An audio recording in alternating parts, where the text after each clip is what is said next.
Guys अगर हम smartphone purchase करने जाएं और वहां पर कैमरा की बात ना हो, ऐसा हो ही नहीं सकता, क्योंकि काफी ज्यादा लोगों की फर्स्ट प्रायोरिटी कैमरा ही होता है, स्पेशली गर्ल्स में। इस स्मार्टफोन में 32 मेगापिक्सल्स का कैमरा है, इस स्मार्टफोन में 64 मेगापिक्सल्स का कैमरा है। गाइस आपने इन मेगापिक्सल्स को कभी ध्यान से समझा है? अगर नहीं तो आज हम इसी टॉपिक को कवर करने वाले हैं। So without wasting any single second, let's get started. Guys कोई भी इमेज या फिर कोई भी पोस्टर छोटे छोटे पिक्सल्स की मदद से बना होता है। एक इमेज का सबसे छोटा कंपोनेंट एक पिक्सल होता है और 1 मेगापिक्सल में 1 मिलियन मतलब के 10 लाख पिक्सल्स होते हैं, जिसे हम शॉर्ट फॉर्म में मेगापिक्सल बोलते हैं, लेकिन उसकी फुल फॉर्म मिलियन पिक्सल्स है। हमारे स्मार्टफोन के कैमरा में सबसे पहले हमें दिया होता है लेंस, और इस लेंस के पीछे मतलब इस लेंस के सबसे लास्ट में हमें दिया होता है एक इमेज सेंसर, और इस इमेज सेंसर में छोटे छोटे लाखों करोड़ों पिक्सल्स लगे होते हैं, और इनमें से एक इंडिविजुअल पिक्सल किसी भी तरह की इंफॉर्मेशन को कैप्चर करने के लिए खुद में कैपेबल होता है। और जब लाइट ट्रेवल करके लेंसेज के थ्रू इन पिक्सल्स पर पड़ती है तो ये पिक्सल्स इंफॉर्मेशन को कैप्चर करते हैं, लाइक ब्राइटनेस को, कंट्रास्ट को, सैचुरेशन को, लाइट को, मतलब हर एक तरह की इंफॉर्मेशंस को ये पिक्सल कैप्चर कर लेते हैं। और जब ये सभी पिक्सल्स एक साथ जुड़ जाते हैं तो आपको एक इमेज देखने को मिलती है, और फिर कैमरा अपनी प्रोसेसिंग करके फाइनली एक इमेज को आपकी गैलरी में सेव कर देता है।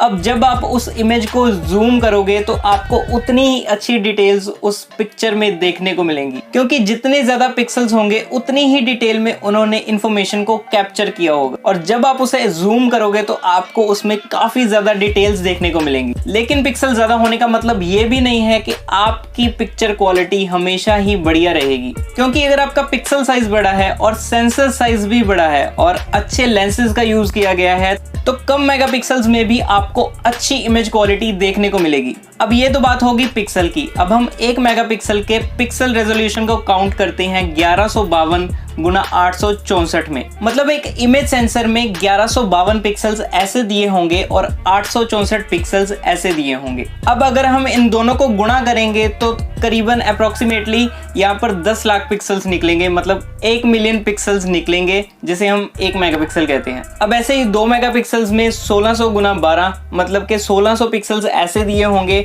और 1200 पिक्सल्स ऐसे दिए होंगे, जिसे हम आपस में मल्टीप्लाई करेंगे तो यहाँ पर निकल कर आएगा अप्रोक्सीमेटली 20 लाख पिक्सल्स, जिसे हम 2 मिलियन कहते हैं और 2 मेगापिक्सल कहेंगे। अब जैसे जैसे हम मेगापिक्सल्स को बढ़ा रहे हैं वैसे वैसे इमेज सेंसर में भी नंबर ऑफ पिक्सल्स बढ़ रहे हैं, लेकिन अब हमें देखना यह है कि इन नंबर ऑफ पिक्सल्स को बढ़ाने से हमारी जो इमेज क्वालिटी है वो बढ़ रही है या फिर कम हो रही है। एग्जांपल के लिए हम मान लेते हैं कि आईफोन 11 में 8 मेगापिक्सल्स का कैमरा दिया गया है और आईफोन 12 में 12 मेगापिक्सल्स का कैमरा दिया गया है। अब अगर आईफोन 12 में सेंसर साइज को चेंज नहीं किया गया तो हमें इमेज क्वालिटी में कुछ खास फर्क देखने को नहीं मिलेगा, क्योंकि आईफोन 11 में जो इमेज सेंसर यूज किया गया था सेम वही आईफोन 12 में भी इमेज सेंसर यूज किया गया है। लेकिन यहाँ पर आईफोन 12 में नंबर ऑफ पिक्सल्स को बढ़ा दिया गया है और जो एक इंडिविजुअल पिक्सल का साइज था उसे छोटा कर दिया गया है।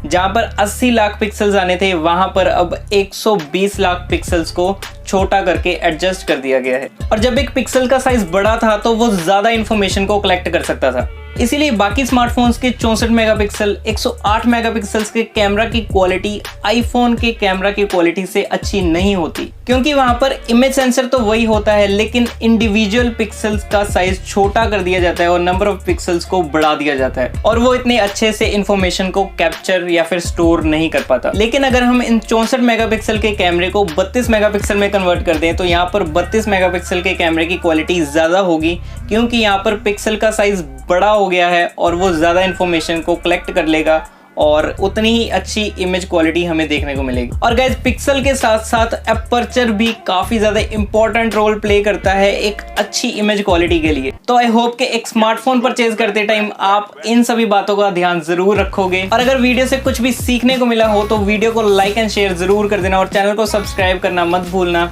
और अगर आपका कोई भी डाउट है या फिर कोई भी सवाल है तो आप मुझे कमेंट सेक्शन में जरूर पूछ सकते हो। मिलते हैं किसी और ऐसी इंटरेस्टिंग वीडियो में। Till then keep smiling and be healthy.